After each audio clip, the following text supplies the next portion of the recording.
को दे पेंशन के लगभग भुगतान हेतु 2980 करोड़ रुपए की व्यवस्था प्रस्तावित है। मुख्यमंत्री कन्या सुमंगला योजना अंतर्गत 700 करोड़ रुपए की बजट व्यवस्था प्रस्तावित है।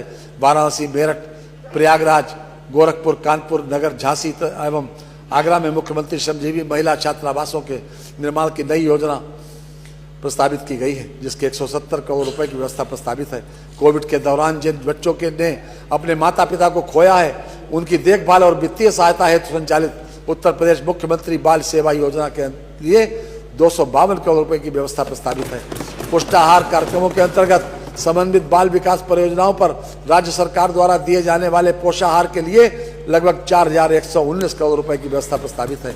आंगनबाड़ी कार्यकर्त्री एवं सहायिकाओं को अतिरिक्त मानदेय के भुगतान हेतु 971 करोड़ रुपए की व्यवस्था प्रस्तावित है। मुख्यमंत्री सक्षम सुपोषण योजना हेतु 100 करोड़ रुपए की व्यवस्था प्रस्तावित है। समाज कल्याण, वृद्धावस्था / किसान पेंशन योजना के अंतर्गत प्रति लाभार्थी 1000 रुपए प्रतिमाह पेंशन दी जा रही है। इस हेतु लगभग 8105 करोड़ रुपए की व्यवस्था प्रस्तावित है। सभी वर्गों की पुत्रियों के विवाह हेतु अनुदान की मुख्यमंत्री सामूहिक विवाह योजना हेतु 550 करोड़ रुपए की व्यवस्था प्रस्तावित है। अनुसूचित जाति के निर्धन व्यक्तियों की पुत्रियों की शादी अनुदान योजना हेतु 100 करोड़ रुपए तथा सामान्य वर्ग के निर्धन व्यक्तियों की पुत्रियों की शादी योजना हेतु 50 करोड़ रुपए बजट व्यवस्था प्रस्तावित है। वृद्ध एवं अशक्त व्यक्तियों के लिए आवासीय गृह संचालित करने हेतु स्वैच्छिक संस्थाओं को सहायता प्राप्त किए जाने हेतु 60 करोड़ रुपए की धनराशि प्रस्तावित है। अनुसूचित जाति पूर्व दशम एवं दशमोत्तर छात्रवृत्ति योजना हेतु लगभग 968 करोड़ रुपए की व्यवस्था प्रस्तावित है। सामान्य वर्ग पूर्व दशम एवं दशमोत्तर छात्रवृत्ति योजना अंतर्गत 900 करोड़ रुपए की व्यवस्था प्रस्तावित है। जनजाति विकास, अनुसूचित जनजाति के छात्राओं को पूर्व दशम एवं दशमोत्तर छात्रवृत्ति योजना हेतु लगभग 6 करोड़ रुपए की व्यवस्था प्रस्तावित है। प्रधानमंत्री जनजाति आदिवासी न्याय महाअभियान PM जनमन के अंतर्गत विशेष रूप से कमजोर जनजातीय समूहों का समग्र विकास किया जाना है। धरती आबा जनजातीय ग्राम उत्कर्ष अभियान का शुभारंभ माननीय प्रधानमंत्री जी द्वारा दिनांक 2 अक्टूबर 2024 को किया गया है। योजना का उद्देश्य देश भर में 63,000 से अधिक जनजातीय बाहुल्य ग्रामों तथा आकांक्षी जनपदों के जनजातीय ग्रामों को 18 विभागों के कार्यक्रमों से संतृप्त किया जाना है। पिछड़ा वर्ग कल्याण, पिछड़ा वर्ग पूर्व दशम एवं दशमोत्तर छात्रवृत्ति योजना के हेतु 2825 करोड़ रुपए की व्यवस्था प्रस्तावित है। पिछड़ा वर्ग के निर्धन व्यक्तियों की पुत्रियों की शादी अनुदान योजना के हेतु 200 करोड़ रुपए की व्यवस्था प्रस्तावित है। पिछड़े वर्ग के बेरोजगार युवक एवं युवतियों को कंप्यूटर प्रशिक्षण दिलाए जाने हेतु 35 करोड़ रुपए की व्यवस्था प्रस्तावित है। दिव्यांग जन सशक्तिकरण, दिव्यांग भरण पोषण अनुदान योजना अंतर्गत 1424 करोड़ रुपए की व्यवस्था प्रस्तावित है। शारीरिक रूप से अक्षम व्यक्तियों को कृत्रिम श्रवण सहायक यंत्र आदि खरीदने के लिए आर्थिक सहायता की योजना हेतु 35 करोड़ रुपए की व्यवस्था प्रस्तावित है। असहाय दिव्यांग व्यक्तियों को बीमारी के इलाज हेतु अनुदान योजना के लिए 10 करोड़ रुपए की व्यवस्था प्रस्तावित है। 3 से 7 वर्ष के श्रवण बाधित, मानसिक मंदित तथा दृष्टिबाधित दिव्यांग बच्चों के फ्री स्कूल रेडीनेस हेतु 18 मंडलीय जनपदों में बचपन डे केयर सेंटर्स का संचालन किया जा रहा है। अल्पसंख्यक कल्याण, अल्पसंख्यक समुदाय के विकास एवं उत्थान हेतु वित्तीय वर्ष 2025-26 में 1998 करोड़ रुपए की बजट व्यवस्था प्रस्तावित है। अल्पसंख्यक समुदाय के छात्र छात्राओं को पूर्व दशम एवं दशमोत्तर छात्रवृत्ति योजना के अंतर्गत 365 करोड़ रुपए की व्यवस्था प्रस्तावित है। न्याय, उच्च न्यायालय इलाहाबाद की लखनऊ पीठ के लिए नए भवनों के निर्माण के लिए 150 करोड़ रुपए की व्यवस्था प्रस्तावित है। प्रदेश के विभिन्न जनपदों में न्यायालयों की स्थापना हेतु 120 करोड़ रुपए की व्यवस्था प्रस्तावित है। अधीनस्थ न्यायालयों की सुरक्षा हेतु CCTV एवं अन्य सुरक्षा उपकरणों के लिए 100 करोड़ रुपए की व्यवस्था प्रस्तावित है। उच्च न्यायालयों के न्यायमूर्तिगण तथा न्यायिक अधिकारियों के आवासीय भवनों के निर्माण हेतु लगभग 352 करोड़ रुपए की व्यवस्था प्रस्तावित है। अधिवक्ता कल्याण निधि न्यासी समिति को अनुदान हेतु 20 करोड़ रुपए की व्यवस्था प्रस्तावित है।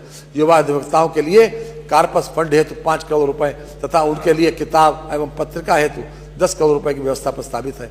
अधिवक्ता चैम्बर के निर्माण एवं उनमें अन्य अवस्थापना सुविधाओं के विकास हेतु 20 करोड़ रुपए की व्यवस्था प्रस्तावित है।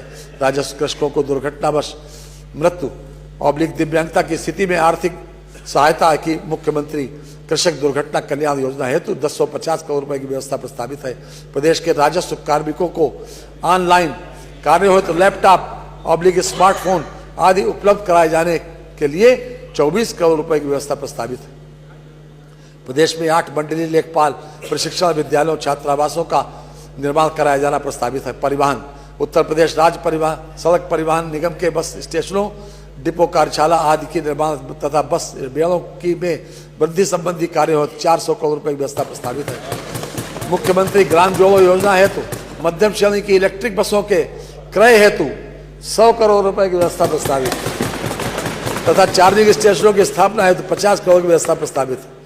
मान्यवर राजकोषीय सेवाएं, मान्यवर राज्य वस्तु एवं सेवा कर तथा मूल्य संवर्धित कर, राज्य वस्तु एवं सेवा कर तथा मूल्य संवर्धित कर से राजस्व संग्रह का लक्ष्य 1,30,425 करोड़ रुपए निर्धारित किया गया है। आबकारी शुल्क से राजस्व संग्रह का लक्ष्य 63,000 करोड़ रुपए निर्धारित किया गया है। स्टाम्प एवं पंजीकरण से राजस्व संग्रह का लक्ष्य 38,150 करोड़ रुपए निर्धारित किया गया है। वाहन कर से राजस्व संग्रह का लक्ष्य 14,000 करोड़ रुपए निर्धारित किया गया है।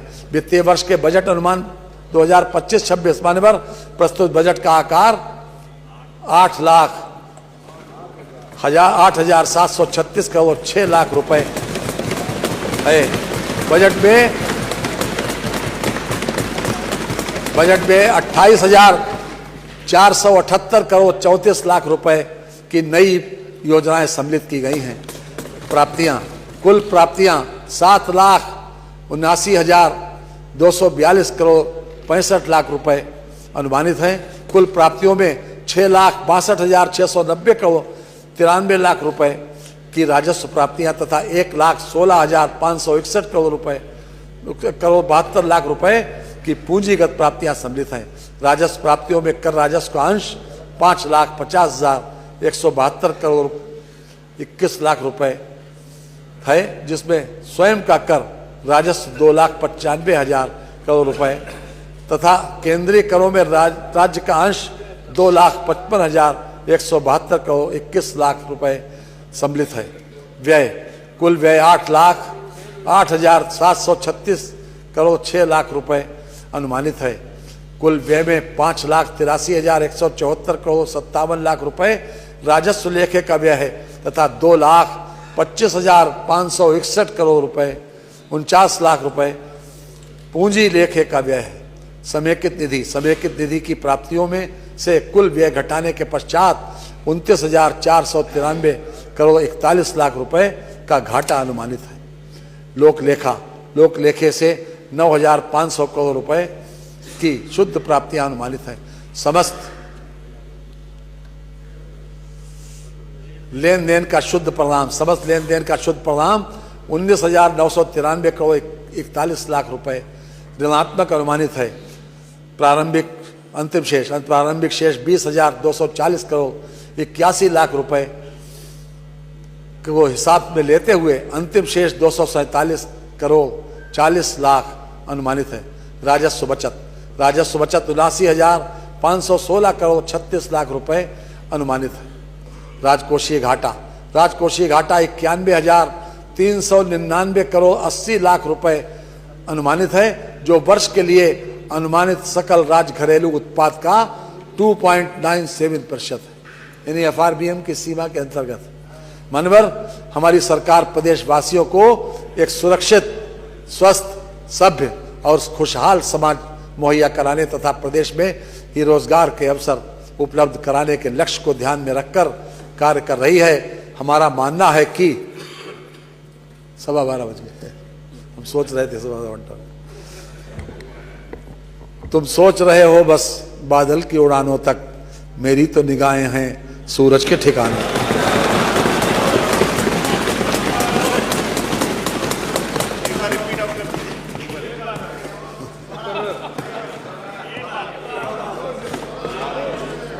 तुम सोच रहे हो बस बादल की उड़ानों तक, मेरी तो निगाहें हैं सूरज के ठिकानों। मानवर मैं माननीय प्रधानमंत्री जी और माननीय मुख्यमंत्री जी, केंद्रीय मंत्री परिषद के माननीय सदस्यों और प्रदेश की मंत्री परिषद के अपने सभी माननीय सदस्यों का अत्यंत आभारी हूं, जिनके सहयोग एवं परामर्श से मैं बजट प्रस्तुत करने में सक्षम हो सका हूं। मैं अपर मुख्य सचिव वित्त और वित्त विभाग के अधिकारियों एवं कर्मचारियों, प्रधान महालेखाकार उत्तर प्रदेश तथा राष्ट्रीय सूचना विज्ञान केंद्र के अधिकारियों एवं प्रदेश सरकार के सभी विभागों के अधिकारियों एवं कर्मचारियों के प्रति अपना आभार प्रकट करता हूं, जिन्होंने इस बजट को तैयार करने में बहुमूल्य सहयोग प्रदान किया है। इन्हीं शब्दों के साथ माननीय मैं वित्तीय वर्ष 2025-26 का बजट इस सदन में उपस्थित सभी सम्मानित जनप्रतिनिधियों के माध्यम से प्रदेश की जनता को समर्पित करता हूं। वंदे मातरम।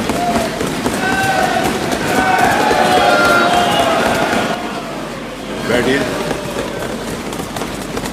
आज माननीय वित्त मंत्री जी ने बजट प्रस्तुत किया।